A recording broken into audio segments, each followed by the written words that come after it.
Travis got into it with the victim up there, and they got into a fight earlier that day. The victim beat Travis up. Travis got pissed, went home, you know how they do, let people get in their ear or whatever. He decides that he's going to go and rob the victim later on that same night. I guess his rage is riled up, and guys, do you know that he went in these people's house at 2:30 in the morning when they were asleep? They had no idea that he was even in the house, y'all, right? Apparently, he literally lined them up and pew-pewed them all in the head in a row. Show your face! Show your face, please, with sugar on top!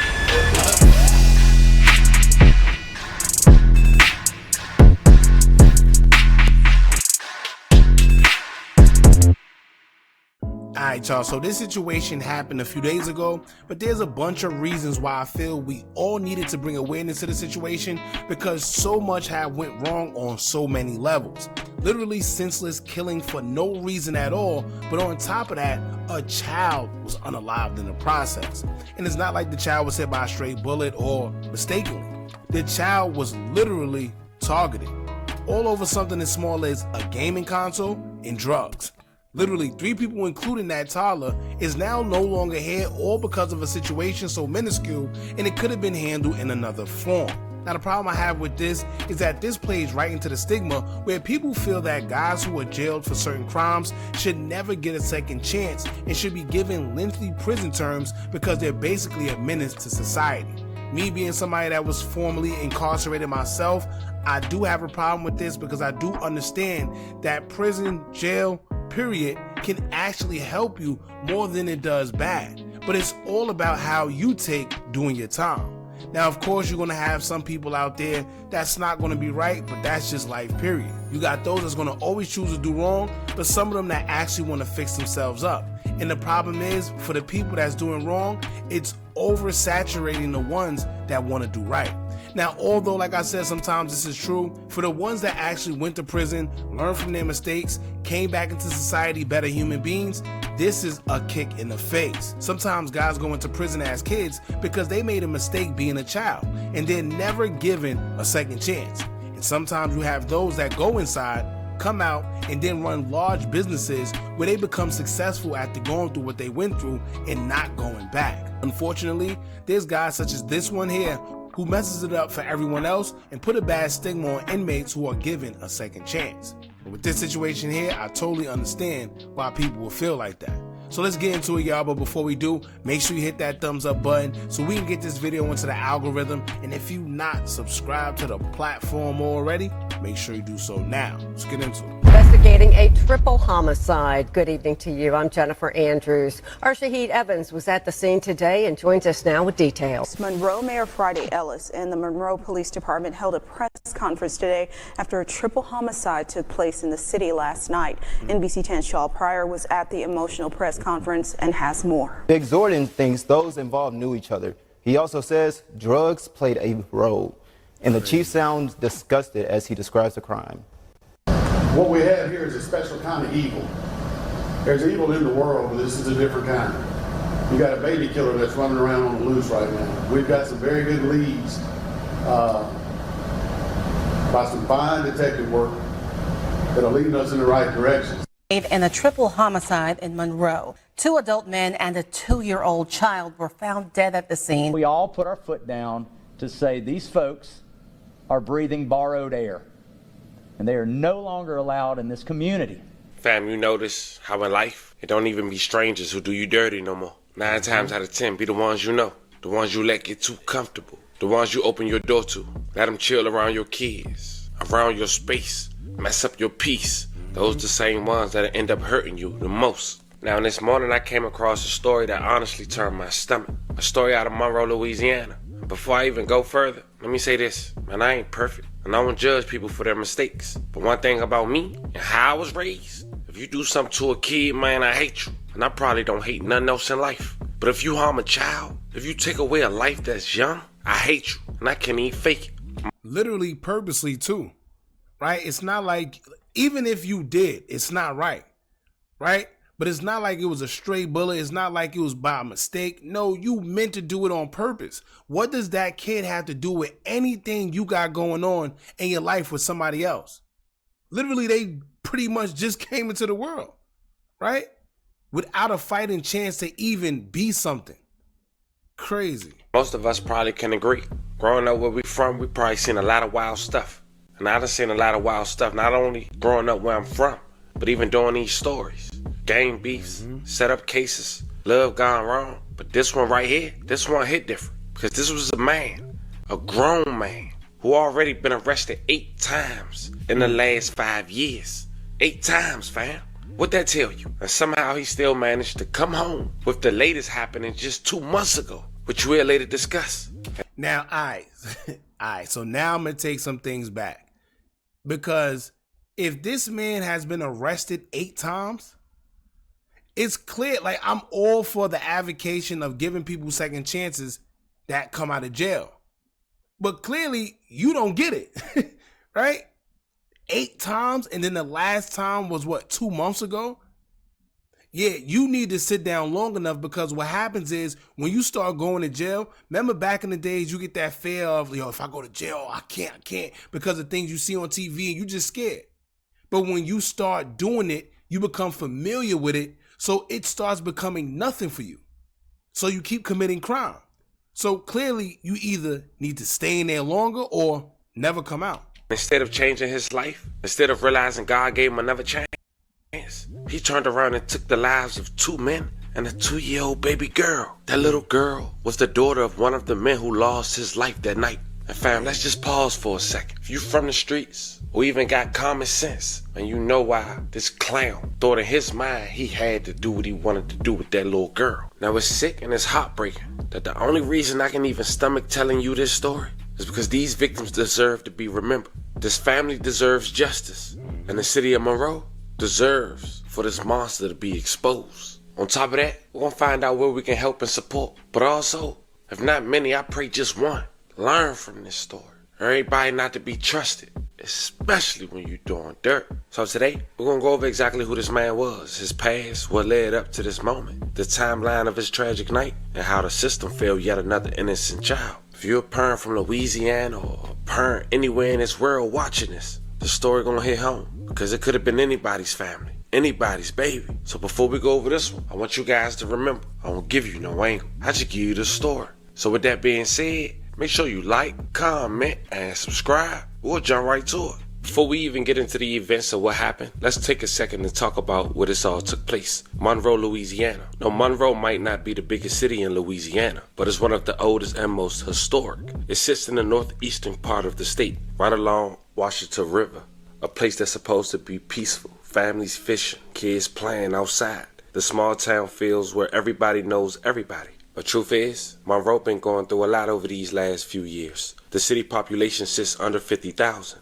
And for a place that size, the crime rate is way higher than the national average. In fact, Monroe repeatedly ranked as one of the most violent small cities in America, high in assaults, robberies, and unfortunately, homicides. Some say it's the lack of opportunities. Others blame the poverty rate, which sit close to 35%, nearly triple the national average. You got good people in the city just trying to make it out, trying to do right by their families. But you also got cycles that keep repeating. What's even crazier is Monroe got a deep culture. Soul food, church on Sundays, football on Fridays, and people with big hearts. But between all that, the same pain we see in places like Memphis, Baton Rouge, and Jackson is starting to spill over there too. So when a tragedy like this happens, not a random drive-by, not no street beef, but something that takes the life of a baby, it shakes the whole community to its core. And that's why I wanted to give y'all a little perspective before we jump into this story. Because when you understand what has happened and how the city been hurting for years, you realize this ain't just about one suspect. It's about a system that keep failing the same kind of families over and over again. Now let's go over what led up to the night, the timeline, the victims, and the man police say was responsible. Meet Travis Payton, 24 years old. As mentioned, he's been arrested 8 times in the last 5 years. One of his arrests come back in January 9, 2022, when a shooting victim walked up to St. Francis Medical Center with a gunshot wound after being dropped off by a white sedan. The local parish sheriff deputies attempt to conduct the traffic stop on the sedan, but lost sight of the vehicle on Bird Jones Lane. According to deputies, they located the sedan at the corner of Bird Jones Lane and Cagle Drive. Once deputies made contact with the occupants in the vehicle, they smelled a strong marijuana odor in the vehicle. You see, I don't understand, for the life of me. We talk about this all the time. I never understood why guys commit misdemeanors or while having possession of a felony, right? Meaning, if you're going to be on the road, you know you probably just shot somebody, you did whatever it is, whatever crime you committing. Why are you going to make it even easier for them by having tints on your car, driving with no license, right? Or driving with no license plate, or having the car smell like marijuana, forcing them to pull you out the car and do more investigation. Crazy. At that time, deputies identified Travis Payton in the passenger seat, who possessed an active warrant, and a 21-year-old identified as Jalen Wayne Dix. As deputies searched Payton, they discovered 5 grams of marijuana in the left front pants pocket. Once deputies searched the vehicle, they discovered over 2 pounds, a digital scale, and a pistol. Dickerson claimed ownership of the 9. Payton chose not to give a statement to deputies. Dickerson and Payton were transported and booked into the correctional center. They both were charged with possession with intent to distribute a controlled substance. As you can see, he was out on bail and that case wasn't over, fam. But he still had arrests after that, with the latest being just 2 months ago. It was August 16, 2025. He got arrested again for having marijuana, this time around 7 in the morning. But once again, he got a $2,200 bond, and then just 2 months. See, this is what I'm saying, right? The laws, and I think they know this, but the laws at some point got to be checked, right? These outdated laws, it doesn't make sense. This man was locked up, right? Arrested, granted a bond. He committed the same type of crime and was given yet another bail for the same type of crime. Crazy. Months later, October 28th, 2025, at around 2:30 a.m., with authorities claiming over a marijuana dispute at a residence at the 2000 block of Grandmont Street near the city's public works department. Authorities walked in the residence and saw 2 men and 1 baby girl shot in the head upon walking inside the home. Monroe Mayor Friday Ellis and the Monroe Police Department held a press conference today after a triple homicide took place in the city last night. NBC 10's Shaw Pryor was at the emotional press conference and has more. The result of this is the loss of life of a 2-year-old child. If you know something, say something. Last night on the 2000 block of Grandmont Street, there was a triple homicide that took the life of a 2-year-old child and 2 others. What we have here is a special kind of evil. There's evil in the world, but this is a different kind. Make no bones about it, baby killers are our highest priority. Any loss of life is terrible. But to do that to a child who never had a chance to do anything is unacceptable in any world. Monroe Police Chief Vic Zordon says that the situation potentially involved retribution, and he urged the community to not take matters into their own hands. Drugs were involved in this case. These individuals knew each other. Retribution was a possibility, and what I encourage the public to do is not take matters into your own hands. I know when the situation is significant as this, when you've got a 2.5-year-old female baby dead, that you want to take things in your own hands. Don't do that. That makes things worse. The call to action for the community is to report any knowledge they have of the situation to help Monroe Police capture a suspect. This isn't just about this crime, it's about justice. It's important that we all put our foot down to say these folks are breathing borrowed air, and they are no longer allowed in this community. But we are a part of the criminal justice system, and we take our part seriously. And we ask that anybody else involved in this to take theirs serious as well. At this point, the investigation is still ongoing. For the full press conference, you can visit myarklimits.com. Reporting for your Arklymits news source, I'm Shaw Pryor. Appeared to be a home invasion. And through countless efforts by MPD officers and detectives, along with valuable tips from the public, The following day, they was able to identify and arrest the suspect. Police stated in a Wednesday update that Travis Payton, 24 years old, was taken into custody and charged with 3 counts of first-degree murder, home invasion, and criminal conspiracy. The 2 male victims was later identified as Jabor Simpson and Jamal Bosley, and it seemed the 2-year-old girl was Jabor's daughter. May all 3 rest in peace and love and condolences to you guys' families. Now it seemed the mom wasn't home at the time. And in fact, she got a call that something had happened to her daughter. Didn't know to what extent happened and will she be okay or even survive. According to the aunt, she was on a flight and saw countless posts about her daughter no longer living. Wow. Yo, could y'all imagine that? Right? She's in the air. And y'all know, if you taking a plane, and y'all know you can get service as far as like Wi-Fi while you in the air, but I don't think you could get calls. So they was probably trying to call her to let her know something was wrong. However, she has Wi-Fi so she could see on TikTok or Instagram or Twitter that her daughter was no longer living. Could you imagine that as a parent? You finding out that your child is unalive while you're in the air? Do you know what she probably had to go through to want to get out the air almost immediately? Because she want to make sure that what she's seeing isn't real. But unfortunately, it was. And that's when she got the news. Now, when authorities had announced an arrest, Moore's mom went to Facebook and said the following. Oh, thank you, God. My baby and Bosley begged for their lives. That was cold and calculated, man. They did not deserve what tragedy that took place. Yeah, I stole a PS5 plus 3 innocent lives. It wasn't that serious. My baby nor Bosley be bothering you bump people, man. I hope they give you the death chair. I ain't lying. And please don't come for me. My 2-year-old grandchild is gone. My son and Bosley lives were taken. My birthday will never be the same. Wow, this happened on her birthday. I kicked, screamed, punched at the air, fell out and hollered. Daddy, please come out of that house. My baby, nor Bosley came out of there. They out in body bags. Right in jail, oh. The mom also made another post. Y'all really went in that house and killed my baby, his best friend and his daughter. My baby is a well-mannered, respectful young man. He loved his daughter so much. He took her to doctor's appointments, fed, clothed, bathed, spent time with, and the list goes on. He was attentive to her daily. He has had the same group of friends since elementary school, and I treated them like my own.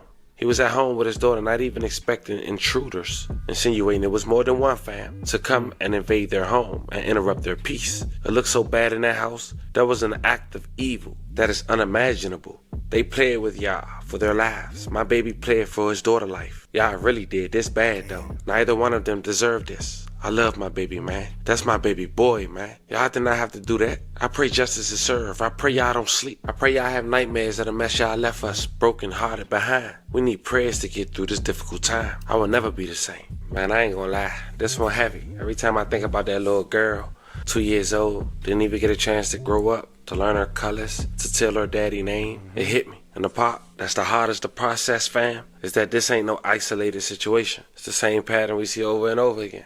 Police coming out saying this was over a marijuana dispute. And fam, let's be real, it's 2025, man.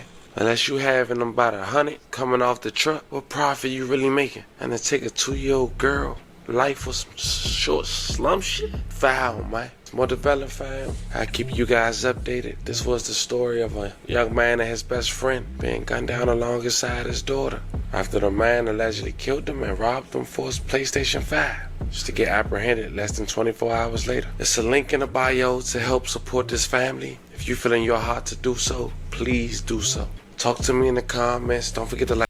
Alright, y'all. This is one of the quick stories, but like I said, I feel it packed more so a message. There are guys out there that are getting locked up left and right, and when they come out, they don't learn nothing. They're not doing nothing with themselves. They're doing the same thing. They're committing crimes back to back to back, no matter how many opportunities that they get at life. Those are the type of people that need to stay in jail. But like I said earlier, it hurts for the people that actually go to jail because they made a silly mistake, right? And then they come out and try to make something of themselves.